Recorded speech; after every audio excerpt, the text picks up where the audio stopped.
The Trump administration says airstrikes against Houthis in Yemen will continue indefinitely. This after the United States launched missile attacks on Yemen, killing 53, including 5 children. Trump saying the attacks on the Iranian-backed Houthis was in response to their attacks on U.S. ships in the Red Sea. The Houthis have fired on Israel and on U.S. ships in response to the fighting in Gaza.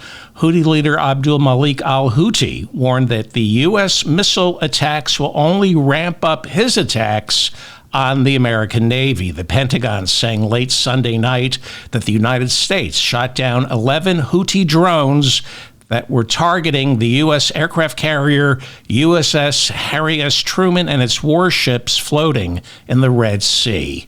Early voting in Wisconsin begins this week in an election that will determine the ideological bent of that state's Supreme Court.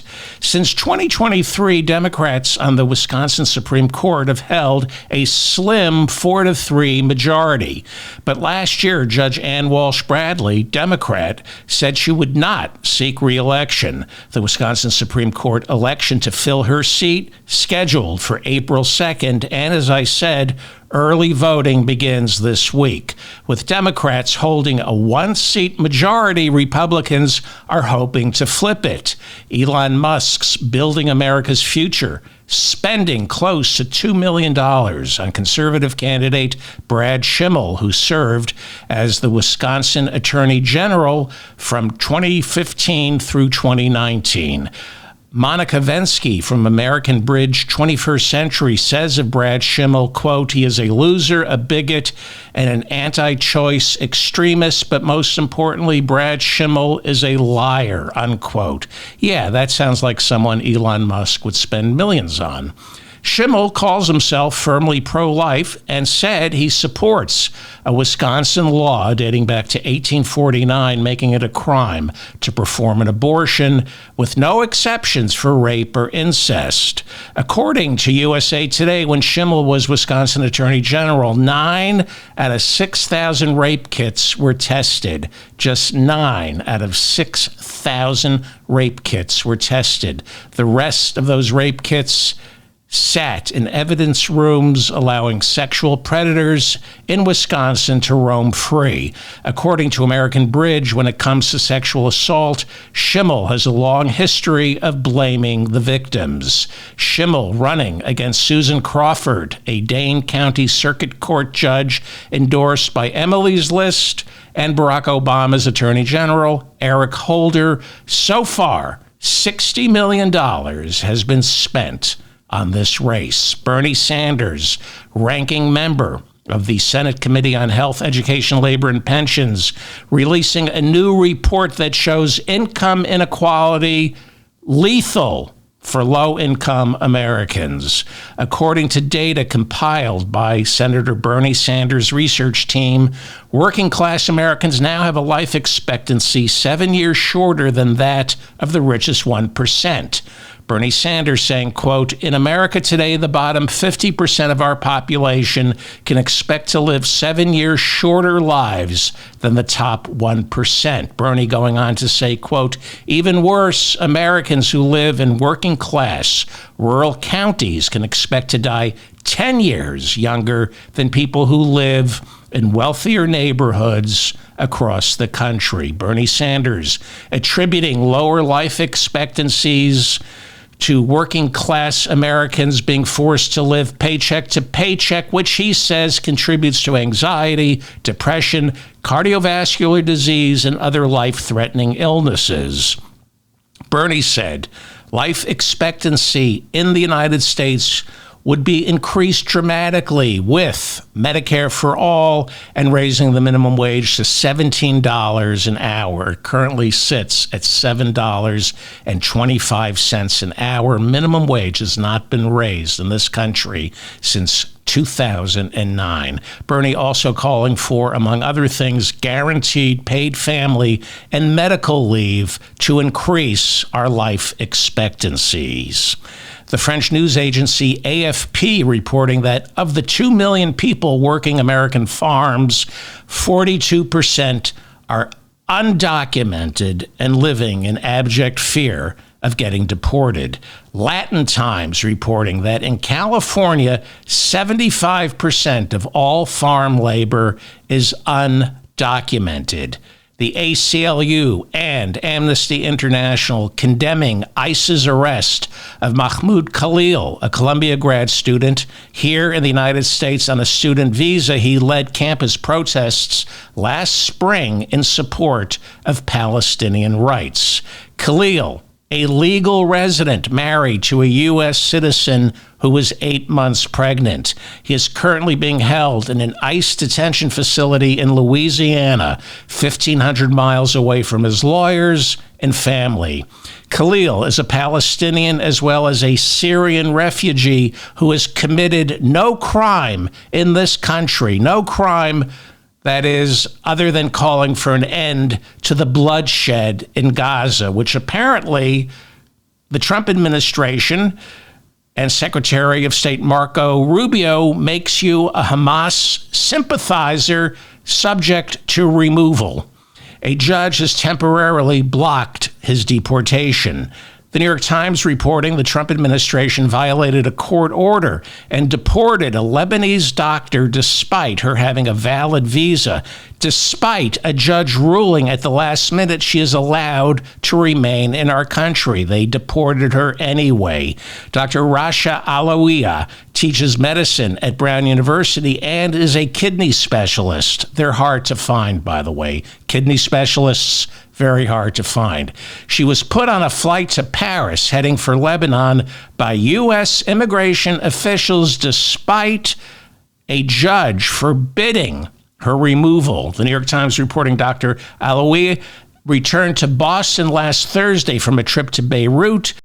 She was detained at Boston's Logan Airport for 36 hours, given no reason for her being detained, even though she had a valid work visa.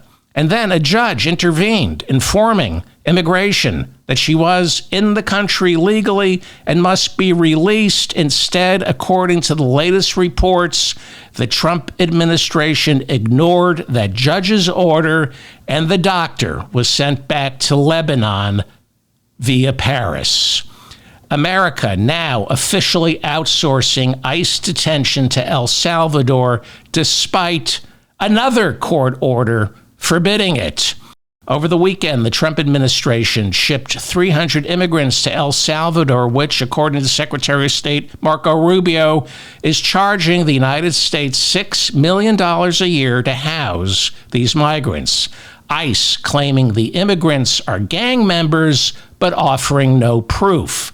The deportations began after Donald Trump invoked the Alien Enemies Act of 1798. Trump then ignoring another judge's emergency order, this order blocking the flights to El Salvador after a lawsuit was filed by the ACLU. El Salvador's president, strongman Nayib Bukele, mocking the court order as the immigrants arrived by saying, "Oopsie, too late," unquote. The Trump administration insisting the judge's order that blocked the flights was unconstitutional. And then the Trump administration said it was impossible to comply with that judge's order since the migrants were already in the air when the judge issued that order. On Monday, we'll gain a clearer understanding. We'll see the timeline. But by all accounts so far, Federal Judge James E. Boasberg ordered these flights to turn around and come back to the United States. But according to the latest reporting, the Trump administration defied that court order and instead of turning the flight around, turned the migrants, 300 of them, over to El Salvador, where we are now paying $6 million to house 300 migrants. This is a new phase for the Trump administration. The Trump administration cherry-picking which court orders to obey, which ones to defy. El Salvador's President Bukele, seen here flashing the Nazi salute, claims 23 migrants are members of MS-13, an El Salvadoran gang that was founded in Los Angeles during the 1980s. He's also claiming 238 of the detainees arriving are members of a Venezuelan gang. Venezuela issuing an official condemnation of the Trump administration for shipping Venezuelan citizens to El Salvador without Venezuela's consent. All this after ICE telling Congress it's operating $1 billion in the red with all its domestic detention facilities maxed out. But so are El Salvador's.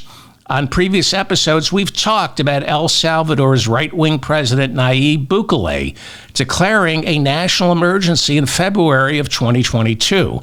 And during the past 3 years, 84,000 people have been arrested, at least 1,000 of them children who are being housed with adults. Most of the prisoners detained in El Salvador are given no reason for their arrests other than they're being accused of gang affiliation.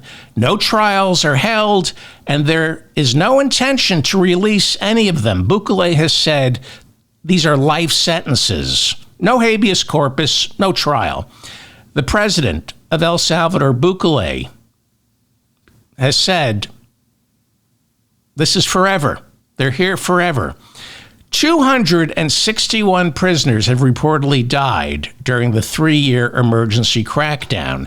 Amnesty International charging the El Salvador government with torture as well as providing inmates with little to no access to medical care, and nobody can inspect these prisons. But Secretary of State Marco Rubio thanking the president of El Salvador for, quote unquote, your friendship. This after pictures were released of shackled migrants getting their heads shaved as they were transported to El Salvador's new prison complex. Migrants, American immigrants, given no due process, shipped off to El Salvador, even though the vast majority of them are not citizens of El Salvador, even though a judge ordered that flight to be turned around. The Trump administration ignoring that ruling and shipping them off anyway. The ACLU in its lawsuit trying to block these deportations said prisoners in El Salvador are forced to sleep on beds of cold steel frames with no mattresses or sheets. They are given one meal a day, which they must eat with their hands because they can't be trusted with forks and knives. Lights in the facility are never turned off while prisoners are reduced to using open toilets. This is The Mop Up. I'm David Feldman in New York City. Thank you for finding me. Please like this episode so I remain in your feed. Subscribe to this channel and my newsletter. And if you find any of this valuable, please share this episode with your friends via email or social media.